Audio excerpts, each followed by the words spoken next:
orang dikatakan tangguh itu bukan kalau dia itu berhasil menyelesaikan masalah kecil.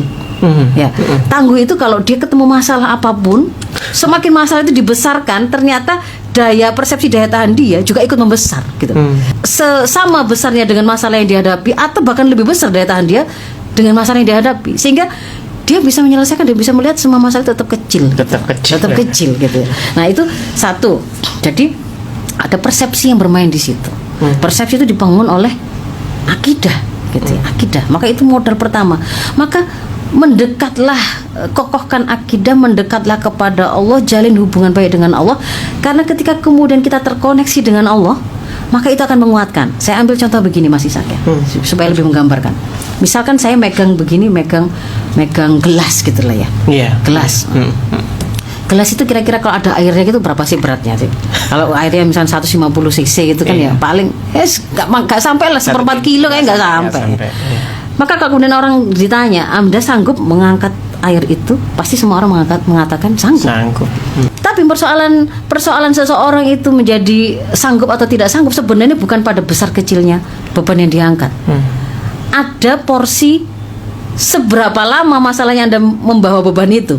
Nah, kalau misalnya air tadi yang kita merasa wah itu kan ringan, itu kecil, kita angkat terus 1 jam. 1 jam, wah didekek gitu, gak boleh taruh terus 2 jam, sehari. Ada masalah nggak? Ada. Mulai geringgingan ya. Saraf-saraf kita udah mulai mati gitu. rasa gitu ya. Kebas, mulai kelelahan ototnya, mulai lemas. Kalau dipaksakan ternyata itu menghabiskan semua energi yang kita punya. Mungkin kalau diteruskan juga sampai membahayakan eksistensi kita gitu ya. Padahal itu hanya masalah sebuah mengangkat beban gelas, air segelas.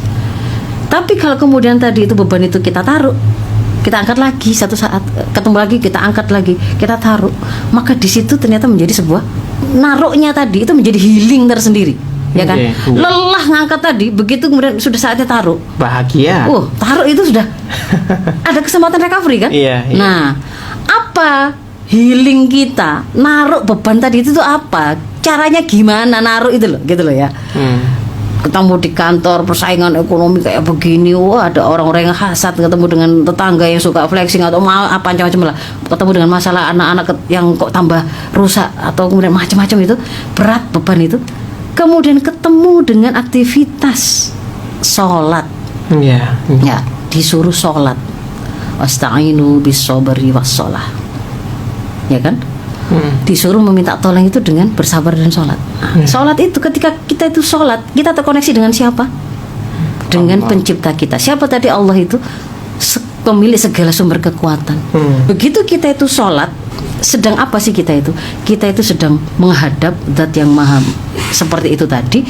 Dan kemudian kita itu mengibadahi, itu kan artinya kita menganggap Allah itu lebih besar dari kita kan.